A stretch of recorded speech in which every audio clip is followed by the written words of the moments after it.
Here are some of the top posts in the subreddit r/pettyrevenge. Unintentionally scared a potential road raging mom back into her car in elementary school pickup line. Waiting in cars in the elementary school pickup line when the mom behind me began blaring her horn, screaming, and hanging out her window gesturing at me for not moving forward as far as she liked. I didn't want to be hidden from my kid's view by the bus, parked at the curb, and my kid didn't know I had to pick him up that day, so it was important he see me immediately when he exited the classroom. Also, we are talking maybe 5 feet and she could have gotten there early, just like I did, if she wanted to be closer to the kid's exit. Suddenly, in my mirror, I see her get out of her car and angrily march toward me. I had an old car whose window wouldn't roll down, and whose door only opened when simultaneously kicking it and pulling the handle. So when I kicked the door open, she perceived aggression, stopped in her tracks, then slowly backed away a few steps. It was so satisfying. I had a guy get out his car and walk towards mine. Some road raging arsehole, and we were stopped at a light. I had a baseball bat in my car, which I hung out the window. He turned around and got back in his car. A little anticlimactic, but I'm glad at how it ended. I bet his D shriveled up just a little. Haha, you thought he had a D. He probably didn't even have B's. There's an elementary school around the corner from my house. A little girl and her mother were walking home from school. Mom was walking ahead of her daughter with her nose stuck in text messages, not paying attention. I was working in my yard. Little girl decides it would be fun to kick my fence at my barking dogs. I asked her to stop, but because my dogs were now so riled up, she couldn't hear me. So I screamed at her at the top of my lungs. Finally got mom's attention. Words were said, and racist remarks towards me were made. Then she said she'd be back. Not thinking about it, I smacked the handle of the shovel I was using and told her I'll be waiting. They must be taking an alternate way to school, because this was 2 years ago and I haven't seen them since.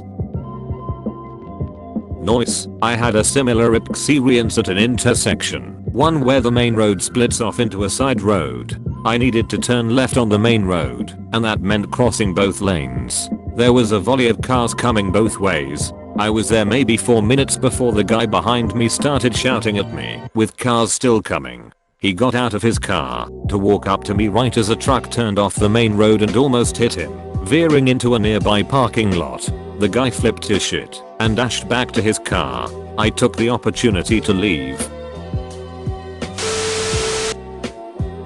Won't let us merge? Okay, I'll call you company. Super short story that just happened. My girlfriend and I are driving out east on Long Island to go apple picking.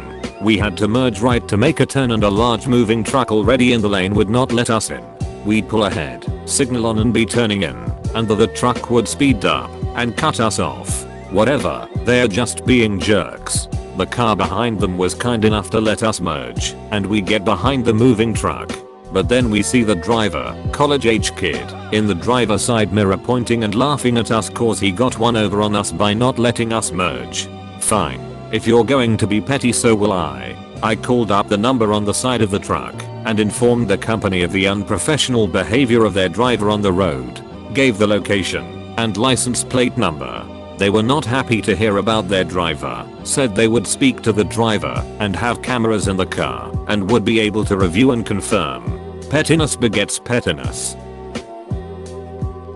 Chances are they hung up the phone, shook their head, and forgot all about you. Our safety department gets calls all the time, and if it's something like a merging dispute, they generally let it go without saying a word. It sucks that there are drivers like that out there. Most of us try to be professional and show some courtesy, but way too many drivers view it as us against them when it comes to cars. For that, I'm sorry. I got a guy literally fired one time for tailgating me, flashing his lights trotting to get me to move. He was so close, the turn signals under his headlights weren't visible. Probably 1 or 2 feet behind me at most. The thing is, I had a car beside me and one in front of me. How am I supposed to get it if they're in the way? I noted down the company info, date, place, etc. I happened to walk by where he works and had a friendly talk with his boss.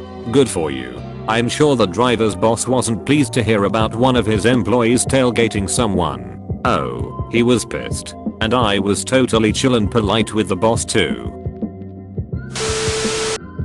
My ex-boyfriend is gonna drive 2 hours to a concert just to not get in. So, I broke up with my boyfriend around 2 months ago, just after his birthday. I got him VIP concert tickets for both of us to go see some rap guy he really loves. The venue is like a 2-hour drive away from where we live. Naturally, we are not going to go anymore after we broke up. I kinda forgot about the tickets and wrote them off as money lost since I can't sell them because you need my ID along with the tickets to get in.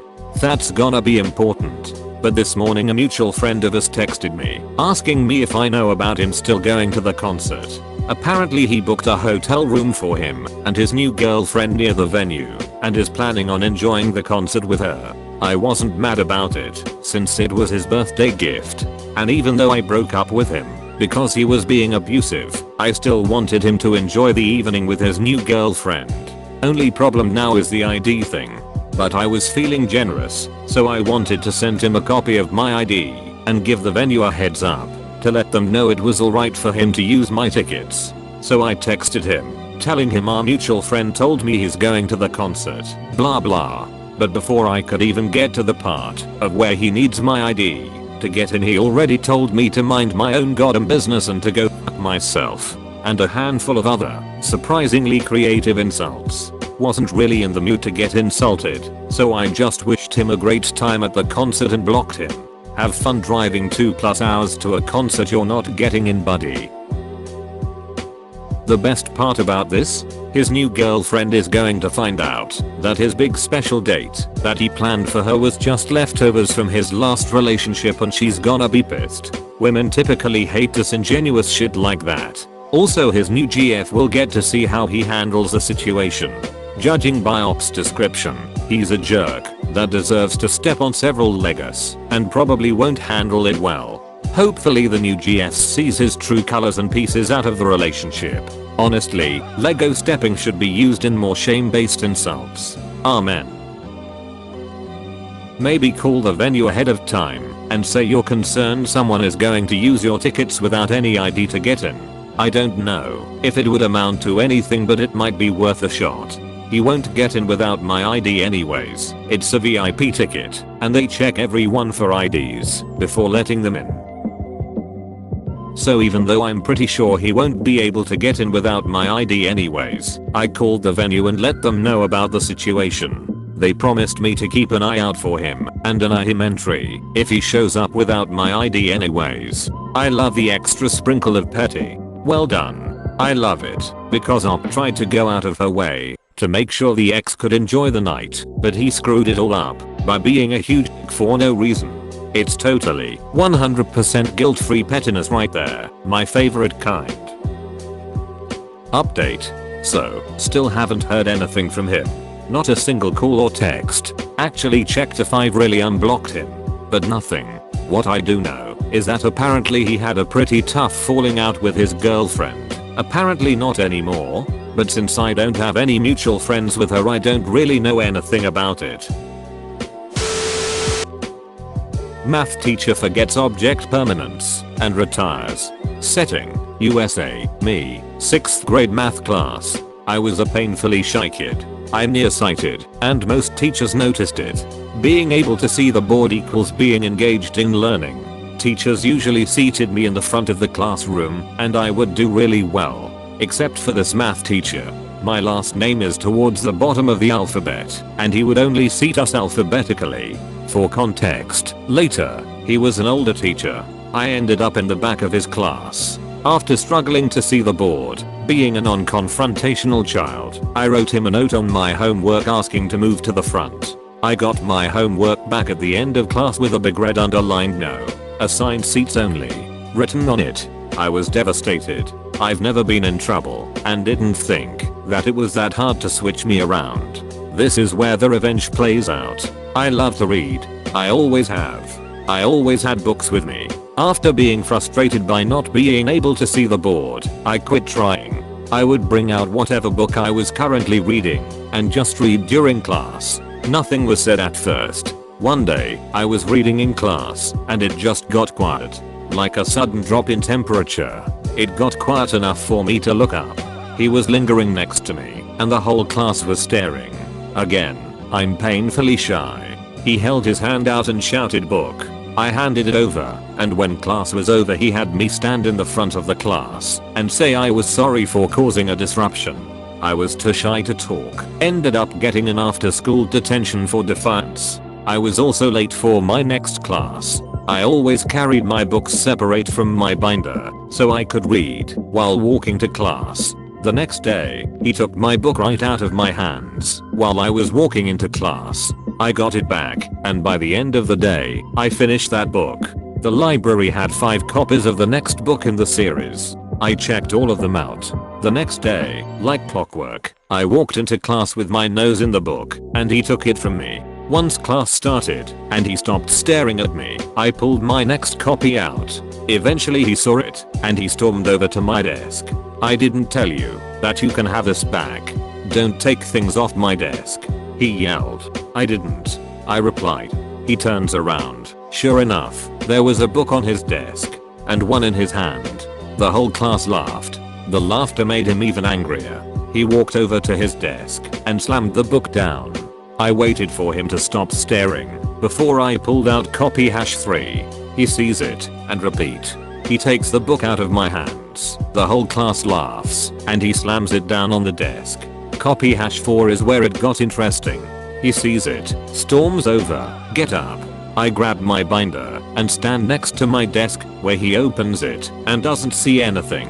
He slams the top down and tells me to stand in the corner for the rest of the class. He adds book #4 to the pile and goes back up front. What I didn't know was that the teacher on the other side of the wall called the principal during book #4's incident, and she was on her way down. I open my binder ever so slowly, it was zippered, and take out copy #5. Set my binder down and start reading.